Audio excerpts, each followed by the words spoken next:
Good evening, sir. My name is Raj Kumar. I'm doing my final MBBS in Stanley Medical College. My question is, why do Muslims in India constantly oppose a common civil procedure code? Why do Muslims in India oppose a common civil procedure code? Thank you, sir. The brother has asked a very good question, that why do Muslims oppose the common civil code? Brother, I am for the common civil code. But that common civil code should be the best code which practically gets result.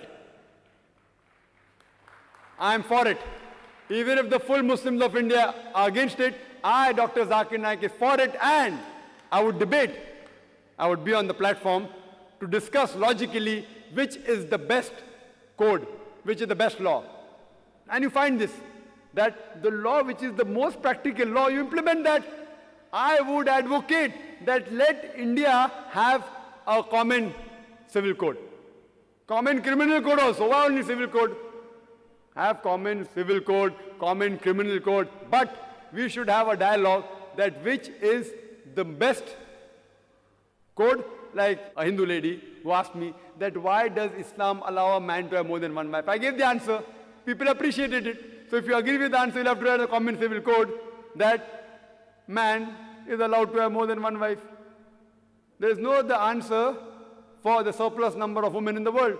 There is no other solution. No religion has that solution, though all the religions, there's no religion which says that marry only one, except for the Quran. And I gave an analogy that for hijab, for rape, I give the analogy that the best punishment that you can give, the best punishment you can give, which has the best result, as Islam says, the woman should be dressed up in hijab, the man, whenever he looks at a woman, he should lower his gaze. And after that, if any man rapes a woman, he gets capital punishment, there's death penalty. And I gave the stats of America that according to the FBI report in 1990, 1,756 cases of rape took place every day in the year 1990.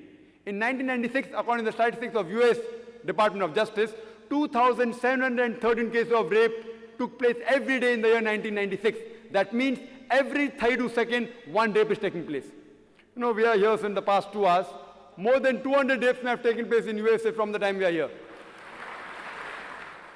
I say that if you implement the Islamic Sharia, that every man, when he looks at a woman, he should lower his gaze.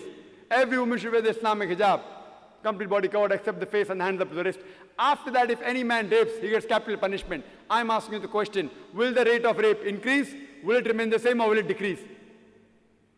It will decrease the practical law, and this you can see. There was a program on BBC talking about a part of Nigeria which implemented the Islamic Sharia, and they gave the death penalty for rape, and immediately the cases of rape came down. The least rate of rape in any part of the world is in Saudi Arabia. I'm not speaking in favor of Saudi Arabia, but what is right we have to appreciate. And I congratulate L.K. Advani. I remember a couple of years back, in the 1999, in the month of October, he gave a statement, being the Home Minister, that death rap should be given to the rapist. And I congratulate him. He's coming closer to Islam. Maybe the next Home Minister will say that all the women should wear hijab.